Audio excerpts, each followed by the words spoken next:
Boa noite, irmãos.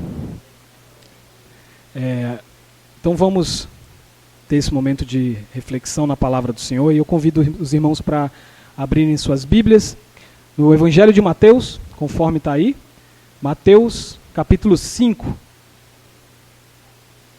Mateus capítulo 5, a gente vai ler e refletir hoje, meditar sobre os versos 1 a 4.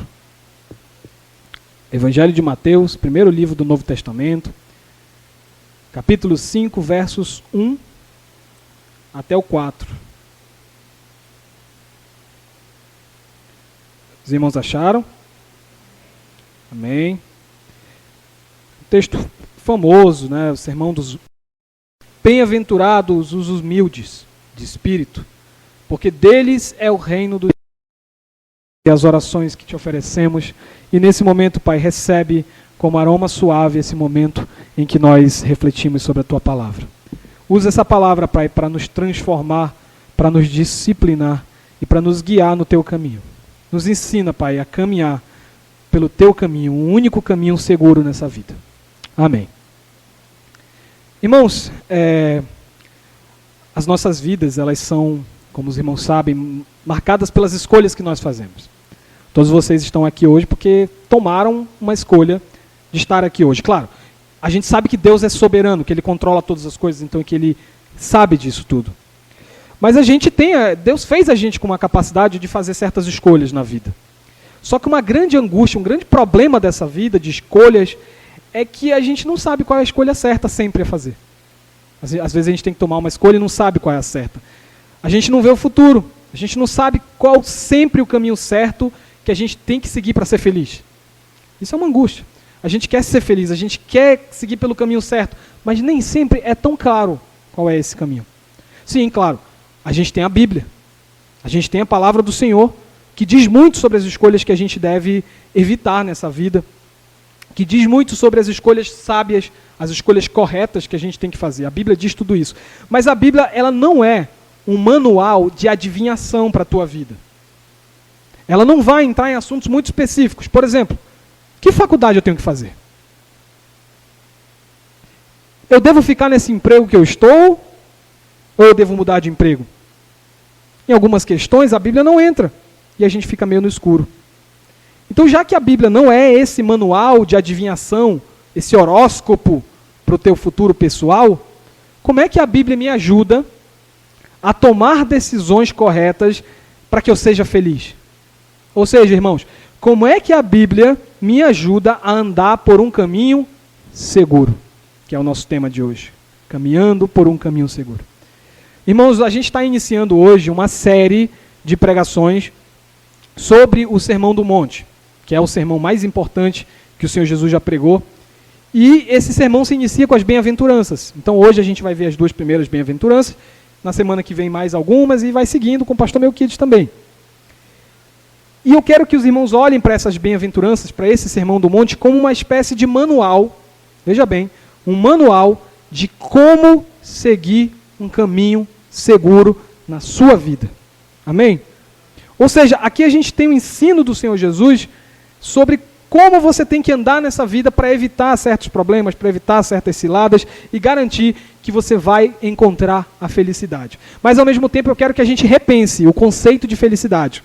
Porque às vezes aquilo que tu está pensando que é a felicidade não é o que Deus está pensando. Então a gente vai ter que fazer essa reflexão. E aí a gente vai poder ver onde está a nossa esperança.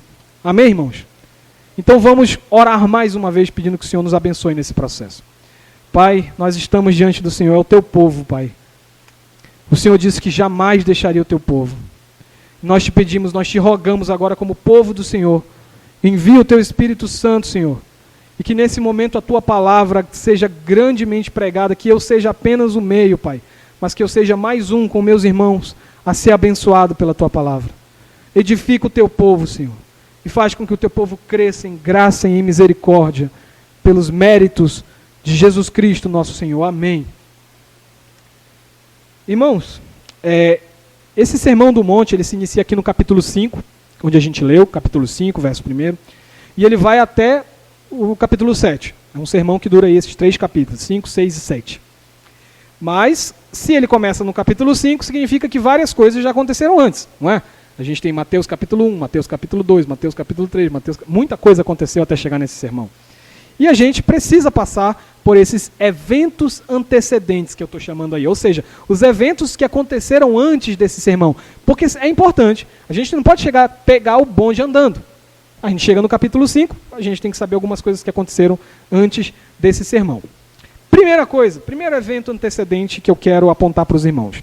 Primeiro evento antecedente é que Jesus é o Messias. E isso você vai encontrar principalmente no capítulo 1 e no capítulo 2 de Mateus.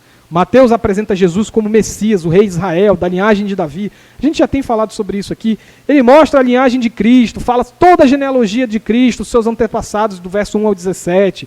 Fala de anjos anunciando o Messias escolhido para salvar o seu povo, Mateus 1, 18 a 25. E que tentaram matar esse bebê Messias, Herodes, Roma, isso está lá em Mateus 2. Em segundo lugar, nós vemos Mateus mostrar para a gente a unção de Jesus, o seu ritual de unção, que foi quando ele foi batizado no Rio Jordão por João Batista. E aí que o céu se abre e Deus fala, esse é o meu filho amado em quem eu me comprazo, isso está lá em Mateus 3. Em terceiro lugar, a provação do Messias, ou seja, Mateus mostra que Jesus foi provado e que ele venceu o seu teste, venceu a sua provação, resistiu a Satanás, e tudo isso para mostrar o quê? Que ele dá conta do serviço. Isso está lá em Mateus 4, 1 a 11. E em quarto lugar, último lugar, os apóstolos do Messias. Ou seja, Mateus mostra Jesus montando o seu time. Né? Lá em Mateus 4, 12 a 25, ele chama os primeiros 4 apóstolos, que é Pedro, Tiago, João e André. Os 4 primeiros. E aí, chegamos no capítulo 5. Então, irmãos, esse é o percurso. Esse é o percurso que a gente faz até chegar no capítulo 5. A gente não sabe exatamente quanto tempo demorou do batismo de Jesus até esse sermão. A gente não sabe quanto tempo passou, a Bíblia não fala.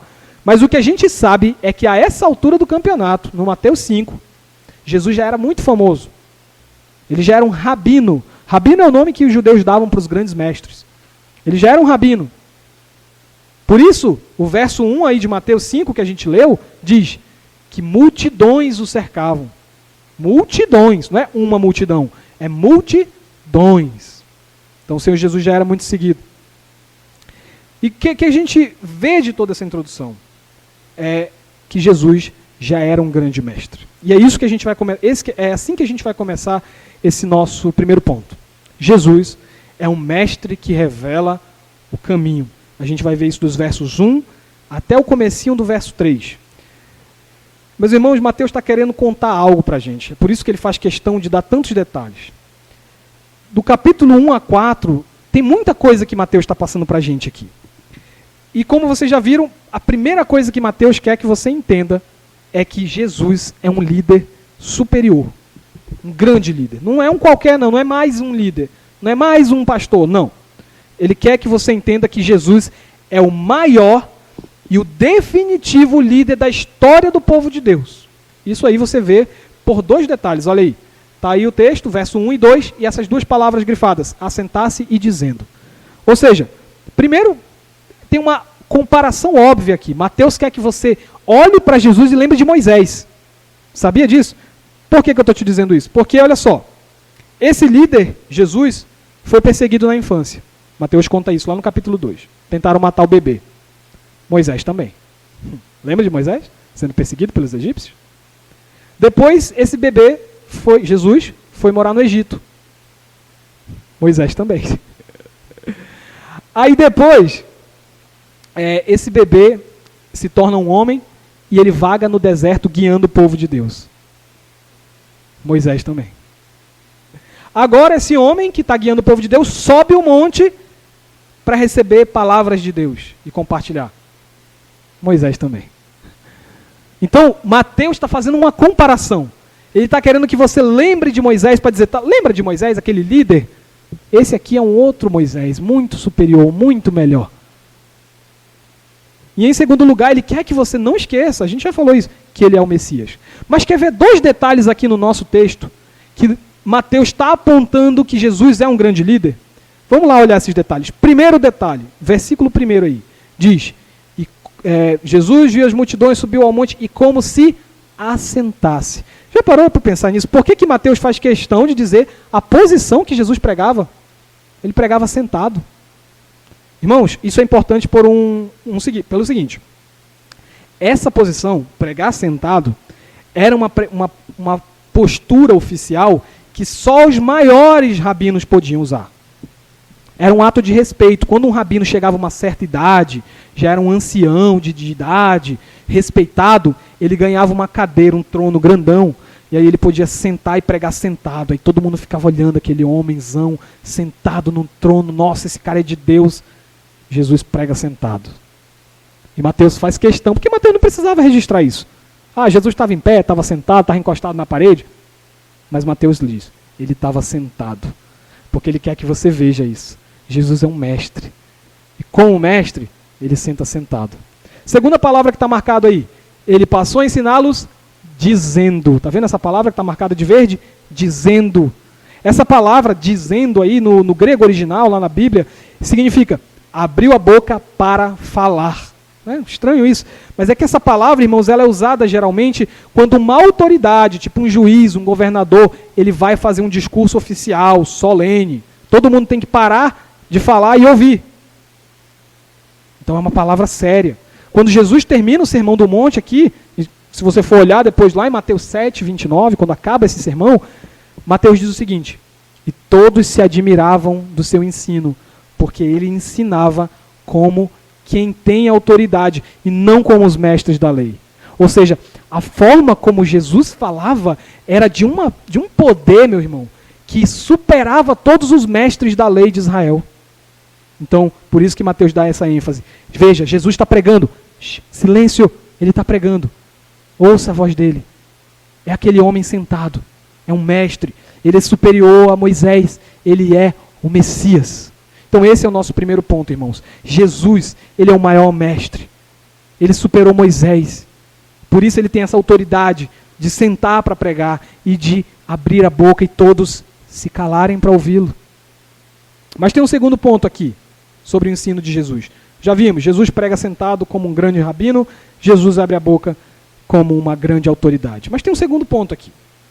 Uma segunda coisa que eu quero mostrar para os irmãos nesse sermão do Senhor Jesus. É que Jesus, ele é sabedoria. Jesus é sabedoria para quem quer, veja bem, quem quer ser verdadeiramente feliz. Por que eu estou dizendo isso?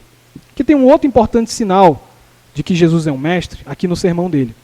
É que Jesus está pregando, não é de uma forma nova. Essa autoridade toda dele, ele está seguindo a sabedoria, a tradição bíblica do Antigo Testamento. A partir do verso 3, Jesus começa uma lista de bem-aventuranças. Né? A gente leu duas. Bem-aventurados os pobres, os humildes de espírito, e bem-aventurados os que choram. Mas tem mais outras. É uma lista de bem-aventuranças. E isso aí é um formato de pregação que não foi o Senhor Jesus que criou. Ele está seguindo um formato de pregação do Antigo Testamento, que era usado nos Salmos, que era usado nos Provérbios. E Jesus está mostrando que ele faz parte da sabedoria milenar de Deus. Quer ver só? Essa palavra traduzida aí como bem-aventurado vem do hebraico. Uma palavra hebraica chamada asherê.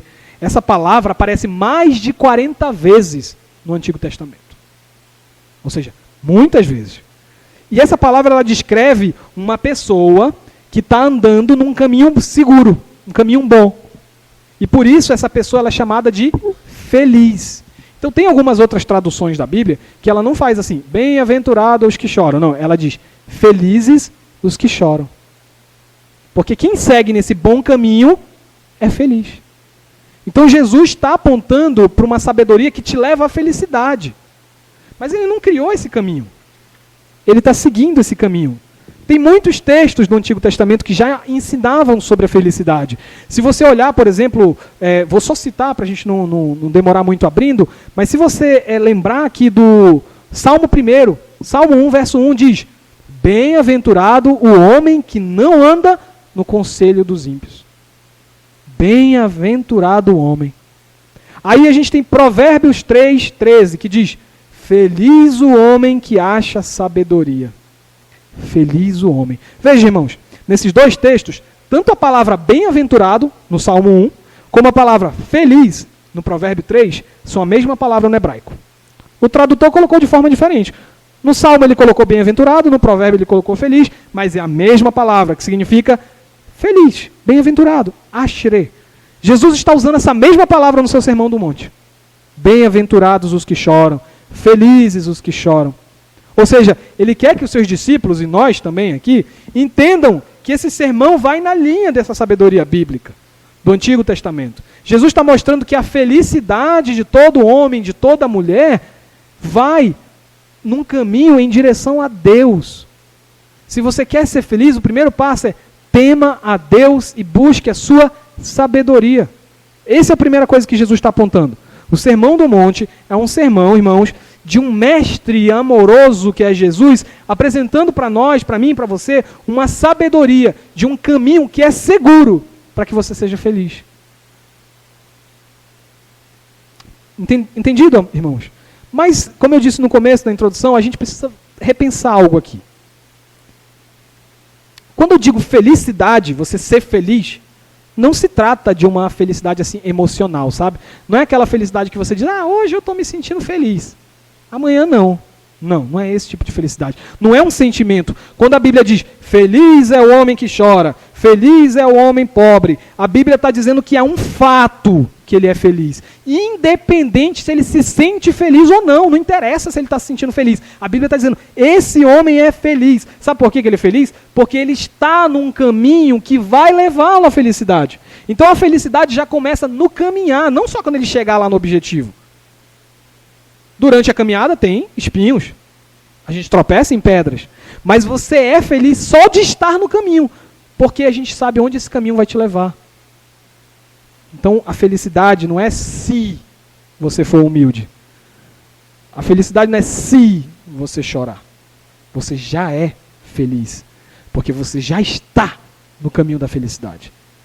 Amém, irmãos? Então, irmãos, o resumo desse nosso primeiro ponto, desses versos 1 e 2, é que Jesus ele prega com uma autoridade superior. Ele abre a boca, ele aponta o caminho da felicidade que está na direção do seu reino. Tanto é que lá em João 14, Jesus vai dizer o seguinte, eu sou o caminho, a verdade e a vida. Ou seja, ele mesmo é esse caminho de felicidade. Bem-aventurado, feliz é o homem que está em Cristo, porque ele é o caminho para Deus. Aí Jesus diz, ninguém vem ao Pai senão por mim. Se você busca felicidade, irmão, em outro caminho, desculpa, vai fracassar. Ninguém vem ao Pai. Ninguém vai ser feliz sem Jesus. Tem um pregador já falecido chamado Martin Lloyd-Jones, que ele dizia o seguinte, leia as bem-aventuranças, e você vai ter a descrição de como todo crente deveria ser. Então vamos olhar para essas descrições, para a gente saber como a gente tem que ser aos olhos do Senhor. Segundo ponto, um requisito para entrar no reino. A gente está falando da primeira bem-aventurança. Bem-aventurados os humildes de espírito. Primeiro, a primeira bem-aventurança, ou seja, o primeiro tipo de gente feliz são esses aí, os humildes de espírito, verso 3. Mas veja, irmão, a palavra humilde não é assim, sabe, uma pessoa boazinha, uma pessoa que não se acha. Não. A palavra humilde no original bíblico é pobre. Por isso que tem outras traduções bíblicas que vão colocar bem-aventurados os pobres de espírito. Porque essa palavra humilde significa pobre. E pobre mesmo, nesse sentido. Não tem bens, não tem dinheiro, não tem comida, não tem sustento. É esse pobre aí. Jesus está dizendo, bem-aventurado esse pobre. Para Jesus, ser pobre é andar num bom caminho. Para Jesus, ser pobre é ser feliz. Agora a gente tem que perguntar, mas por quê, né? O que tem de bom em ser pobre?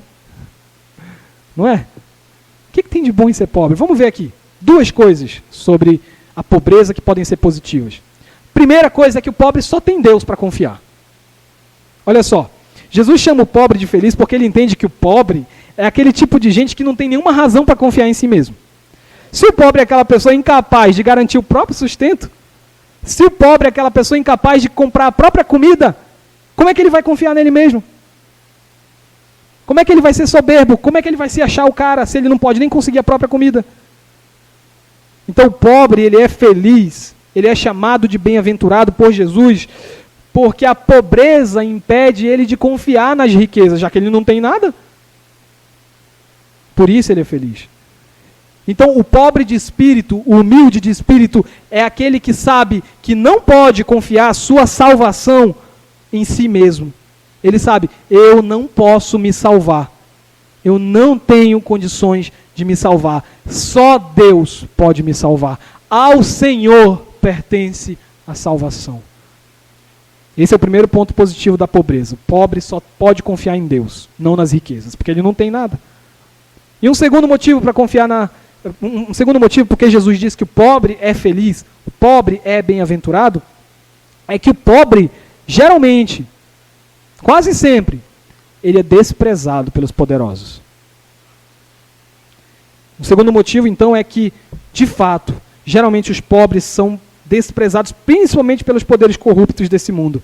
Como se os pobres assim fossem um tipo de gente estrangeira, imigrante, com sotaque, uma aparência esquisita, que os poderosos não querem ter contato, como se tivesse uma doença.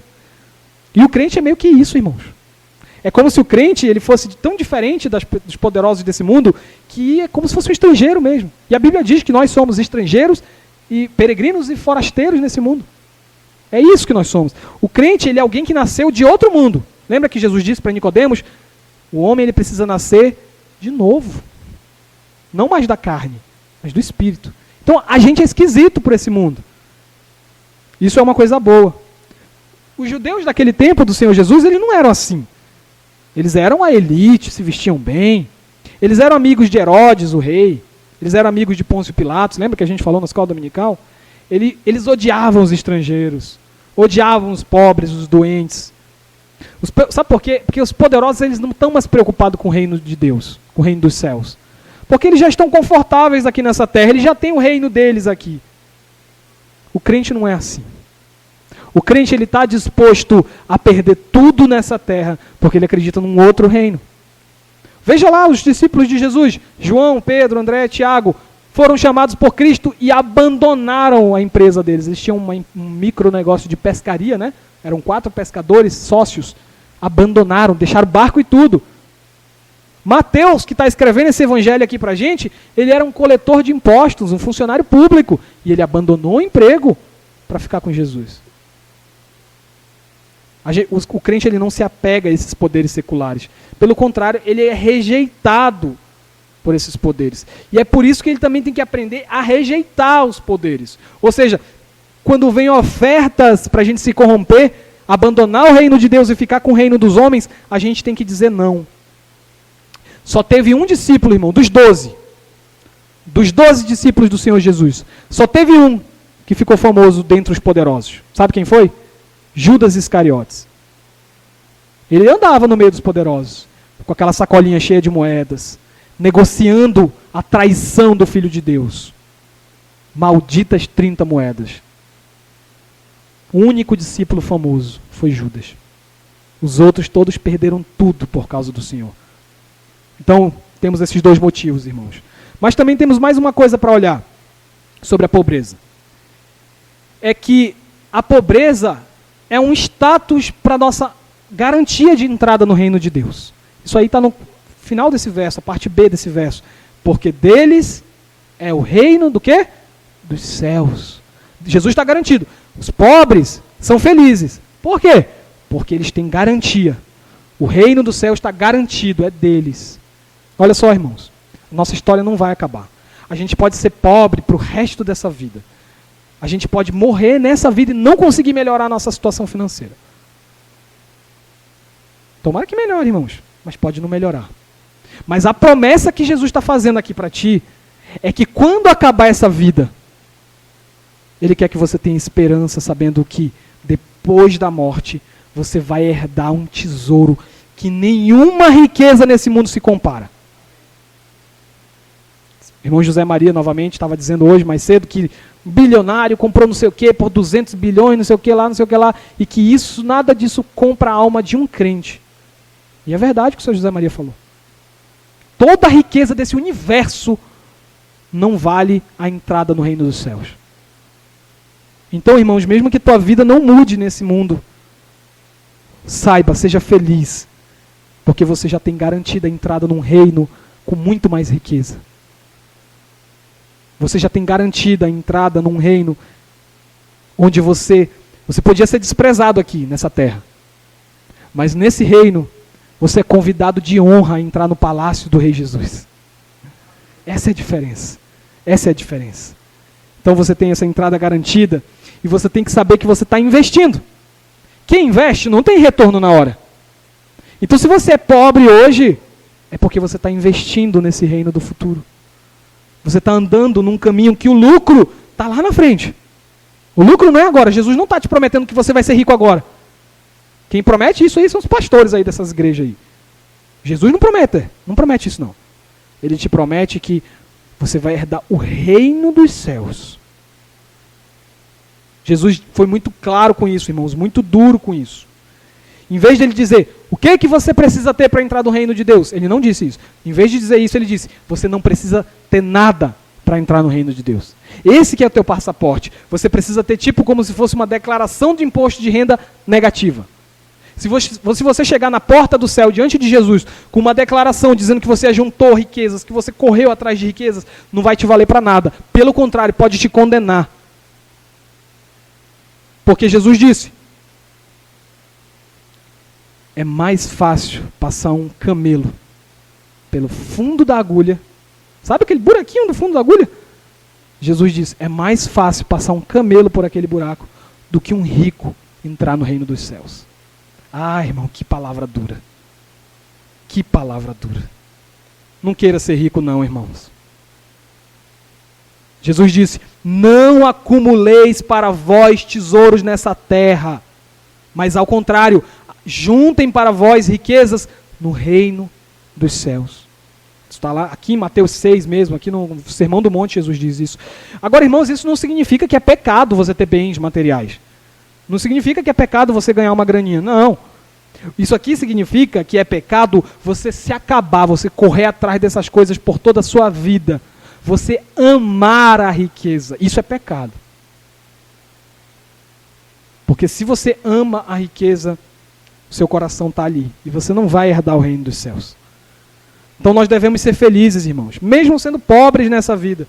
Mesmo sendo desprezados nessa vida. Porque isso nos levará ao caminho de ser recebido no reino dos céus. E receber essa terra para nós. Amém? A gente tem um hino no nosso inário, o hino 155, Castelo Forte, que a última frase dele nesse hino diz assim: se temos de perder famílias, bens, prazer, se tudo se acabar e a morte enfim chegar, olha essa conclusão, com ele reinaremos. Você perde tudo nessa terra e você reina com Jesus. Amém? Vocês acreditam nisso? Bem-aventurados são vocês. Ponto 3. As lágrimas do crente, elas semeiam o solo do reino dos céus. Irmãos, o segundo tipo de gente que Jesus chama de feliz, bem-aventurado, são os que choram. Segundo Jesus, essas pessoas que choram, eles receberão consolo. Está no verso 4. Então é bom que a gente primeiro entenda o significado do choro aqui no texto bíblico, para depois a gente entender por que chorar é uma coisa boa. Por que chorar me faz ser uma pessoa feliz? Por quê? Vamos ver aqui. Primeiro, irmãos, o choro diante de Deus é como se fosse uma semente que está no solo, sendo regada pelas tuas lágrimas. Ao contrário do que dizem por aí muitas igrejas, o crente chora, irmãos. Ao contrário do que dizem por aí muitas igrejas, que o crente está sempre próspero, sempre feliz. Não, não, não. O crente chora, o crente sofre. Acho que os irmãos sabem disso na própria pele. Inclusive a palavra em grego aqui nesse texto para choro, no verso 4, ela pode ser usada tanto para aquele chorinho que tu dá no teu quarto em silêncio, aquele gemido de dor, quanto para aquele choro desesperado, aquele grito, aquele clamor que tu dá no desespero. É um choro amplo. E isso é interessante porque o Senhor Jesus, ele é exemplo para nós nessa área também. Na área do choro o Senhor Jesus, ele chora esses dois tipos de choro e nos ensina algo com isso. Eu quero mostrar para os irmãos usando Jesus como exemplo.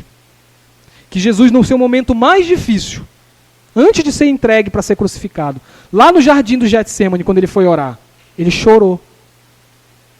Irmãos, e diz que ele chorou tanto, que ele começou a suar, e saíam gotas de sangue da sua pele. Você imagina a dor, a ponto de você chorar e saírem gotas de sangue dos seus poros? Que dor, que exemplo do nosso Senhor.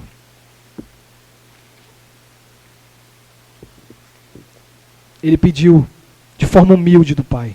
Ele sabia que ia sofrer, ele já sabia que ia ser crucificado, que ia passar uma dor horrível. Mas ele pediu de forma tão humilde: Pai, faça a tua vontade, não a minha. Mas há momentos, irmãos, onde o choro vem com uma tristeza tão forte que é incontrolável, explode dentro de nós. Não dá para chorar em silêncio. Há dores que a gente precisa clamar. Não que a gente vá murmurar contra Deus, não. Mas é que não dá para ficar preso na garganta. E Jesus sabe disso, porque ele passou por isso. E nunca pecou. Jesus é mais uma vez exemplo para nós. Ele chorou publicamente, em alta voz, e ele não murmurou, não pecou. Quando Jesus chorou pela morte de Lázaro, está lá em João 11, 34, 35, não foram lágrimas silenciosas. Foi um choro alto. Jesus estava triste, morreu um amigo dele. Jesus chorou. Quando Jesus chorou por Jerusalém, lá em Lucas 19, 41, ele não foi um chorinho.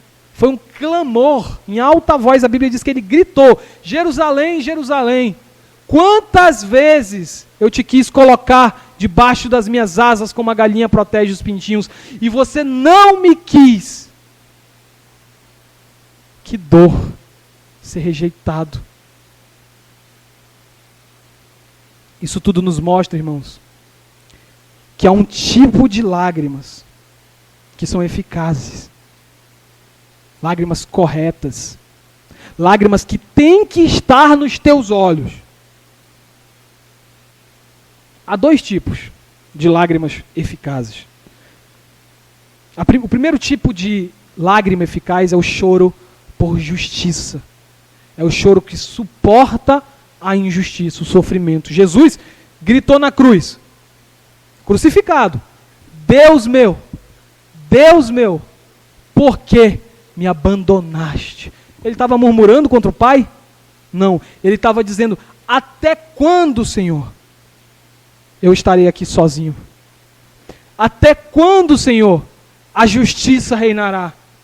A injustiça reinará?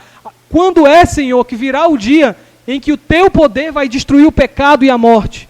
É isso que significa o choro do Senhor Jesus. Ele não estava reclamando de Deus: pô, Senhor, tu me abandonou. Não. Ele estava dizendo: Senhor, venha. Estão rindo de ti. Faça alguma coisa. Esse é o clamor do Senhor Jesus. Assim, irmãos, nosso pranto, por mais alto, dramático que seja, ele não pode ser um choro de uma pessoa que está desesperada. Não, Jesus não estava desesperado na cruz. O teu choro, se for doloroso, grite. Pode gritar na sua oração, mas grite com esperança.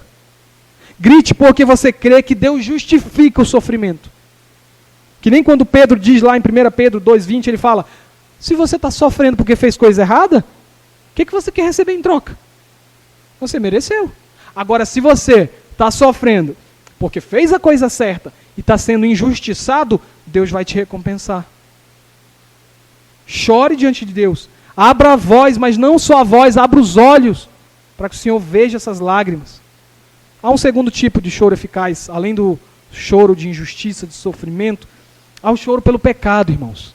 Ah, irmãos, esse choro, ele é um choro de quem pede perdão pelos seus pecados todos os dias, mas não se acostuma com isso. Porque um perigo da vida cristã é: eu peço perdão todo dia pelos meus pecados, então está tranquilo. Não! Todos os dias você ofende a Deus. Todos os dias eu e você desapontamos o Espírito Santo, entristecemos o Espírito Santo. Isso não está ok. A minha alma tem que sofrer por isso, a sua também. Tem que haver tristeza pelos nossos pecados, mas também pelo pecado que cerca esse mundo em que a gente está. Não é chorar só por mim, mas chorar por todo o pecado. Lembra, quem já leu o livro de Esdras aí na Bíblia, no Antigo Testamento? Lembra do que aconteceu com Esdras? Lá em Esdras 10, versículo 1, diz que Esdras estava fazendo confissão dos seus pecados diante da casa de Deus. E aí se ajuntou, olha só, Esdras 10:1, se ajuntou a ele, de Israel, muito grande congregação de homens, mulheres, crianças, pois o povo chorava com grande choro.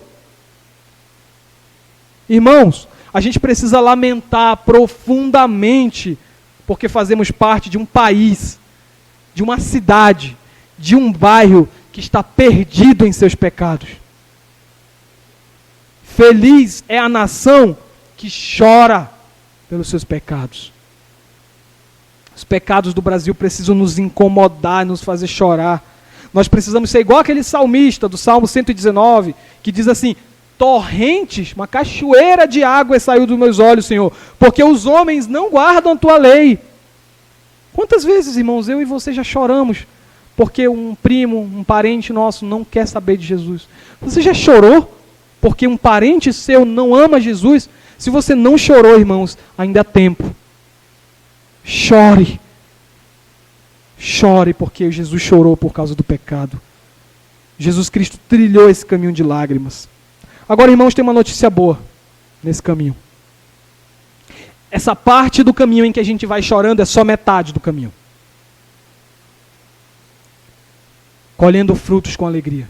Bem-aventurados, felizes são os que choram. Por quê, Senhor? Por que feliz é o que chora? Porque serão consolados. Diz o final do verso 4. Irmãos, quem semeia alguma coisa, eu disse no começo, não disse? Que as nossas lágrimas estão regando uma semente, não é isso? Quem semeia alguma coisa quer o quê? Quer colher. Não é isso? Quer ter um fruto. Que tipo de fruto as nossas lágrimas estão regando? Que tipo de semente as nossas lágrimas estão regando? Irmão, se as tuas lágrimas, se as minhas lágrimas forem lágrimas justas, lágrimas de quem está sofrendo injustamente, lágrima de quem chora pelo pecado, há um nome para o fruto que você vai colher. O nome desse fruto que você vai colher é consolo. Consolo. Vamos olhar para Jesus de novo, nosso exemplo.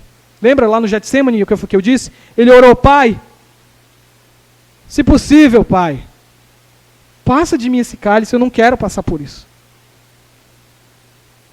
O Senhor atendeu a oração dele, irmãos? Não atendeu.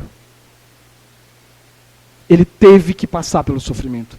Ele teve que apanhar, recebeu cuspida na cara, tabefe, foi humilhado, foi crucificado, foi zombado, foi morto. Deus não atendeu a oração do Senhor Jesus. Mas Deus fez uma coisa melhor. Deus pegou aquele mal e transformou em bem. Deus pegou o sofrimento de Jesus e justificou aquele sofrimento. Deus pegou aquela cruz e transformou num trono. Diretamente do túmulo, ele foi para a destra, a direita do Deus Pai Todo-Poderoso, de onde ele há de vir para julgar os vivos e os mortos. Já pensou? Da cruz, humilhado, sentado à direita de Deus, num piscar de olhos. O Pai não atendeu a oração de Jesus, mas deu coisa melhor. Isso significa que o sofrimento da cruz é só uma metade da moeda. Tem outra metade, irmão. Saiba disso para você também. Você chora, você é injustiçado, você sofre com o pecado, mas essa é só a metade do caminho, irmãos. É só a ida. Depois da ida tem o quê? A volta. E a volta, quem faz a metade desse caminho chorando, suportando isso daí, toda essa tristeza, vai fazer a metade do caminho com os frutos que colheu.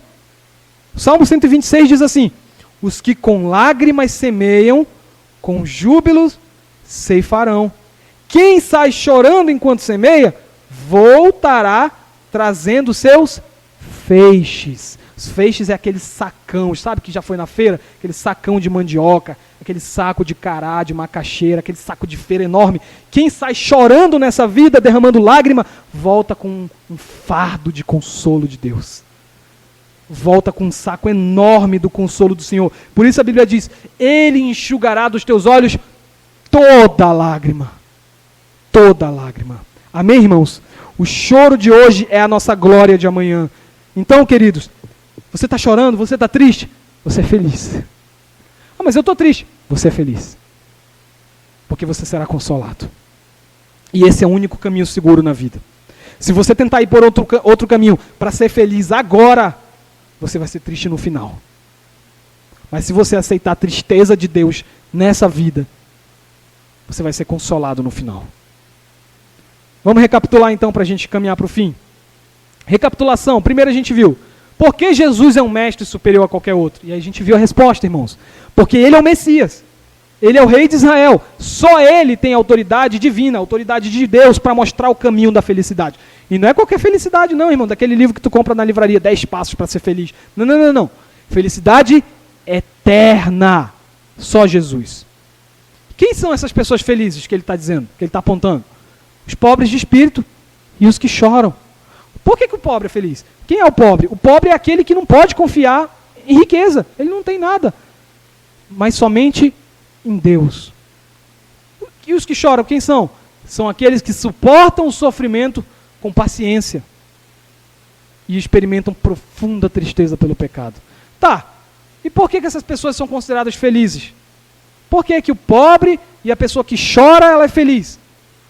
Porque depois da morte, irmãos, Deus dará o seu reino a esses pobres, como herança de tesouro eterno. Assim também como ele pegará essas pessoas que choram e ele dará como recompensa, limpando suas lágrimas, dando seu consolo eterno. É por isso que eles são felizes. Vamos aplicar então. Convido os irmãos agora para ler comigo. Igual a gente faz na escola dominical, eu leio a parte de cima, a gente vai repetindo essa parte de cima e os irmãos leem comigo a parte de baixo. Amém? Pode ser? Vamos lá. Irmãos, se eu quero ser feliz, eu não devo amar as riquezas e me acabar em busca delas. Posso buscar minhas conquistas materiais, mas sempre confiando em Deus com humildade, sabendo que o meu tesouro verdadeiro está no céu. Amém. Se eu quero ser feliz, irmãos, eu não devo pensar que porque eu sou crente, eu sempre serei próspero nesse mundo. Pelo contrário, eu devo suportar o sofrimento com paciência. Devo chorar pelos meus pecados com arrependimento verdadeiro. Eu preciso aprender a chorar pelos meus pecados do mundo e desejar a salvação das pessoas. Eu preciso crer que após todo esse sofrimento, Deus irá me consolar. Mais uma, irmãos, para a gente finalizar bem forte agora. Se eu quero ser feliz, eu não devo acreditar que a minha felicidade depende de coisas passageiras, como bens materiais, fama, influência, riquezas ou amizades. Minha felicidade depende de eu andar pela graça de Deus nos caminhos do Senhor. Irmãos, quer fazer escolha sábia para a tua vida? Quer ser feliz na vida? Ande nesse caminho. Aceite. Ele vai te recompensar. Amém? Vamos orar pedindo a bênção do nosso Senhor. Pai nosso que estás nos céus, mais uma vez te agradecemos, Senhor. Te agradecemos por esse momento em que tua voz falou aos nossos corações. Obrigado porque o Senhor me edificou. Obrigado porque o Senhor edificou essa comunidade. Que a tua palavra brote em nossos corações. Senhor, olha para aqueles que estão passando necessidade. Olha para aqueles que são pobres, Senhor. E tem misericórdia deles. Que eles possam ter esperança em que herdarão o teu reino. Que eles possam se sentir felizes com essa promessa. Senhor, olha para aqueles que estão chorando, Senhor. Olha para aqueles que estão tristes, abatidos. E dá o teu consolo a eles. Sê com a tua igreja. Faz morada em nosso coração. Abençoa essa semana, Senhor. Abençoa essa semana para que possamos andar no teu caminho como felizes que somos, como bem-aventurados que somos. E traz-nos de volta, Senhor, semana que vem para te adorar e aprender mais do Senhor. Para que possamos continuar no caminho da felicidade. Leva-nos agora em paz às nossas casas e dá uma noite tranquila a cada família que está aqui representada. Te pedimos tudo isso, porque o Senhor é bom e pelos méritos de Jesus Cristo, nosso Senhor. Amém. Vamos então, irmãos, cantar o tríplice amém, para a gente finalizar. Depois o irmão Junei pode dar alguma palavra para finalizar, irmão, ou eu finalizo por aqui? Pode? Então vamos cantar o tríplice amém. Igor, posso pegar o violão aqui? Tenho sua bênção. Lá. Amém. Amém.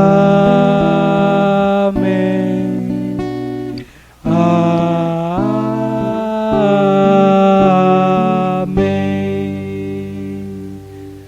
Uma boa semana, irmãos.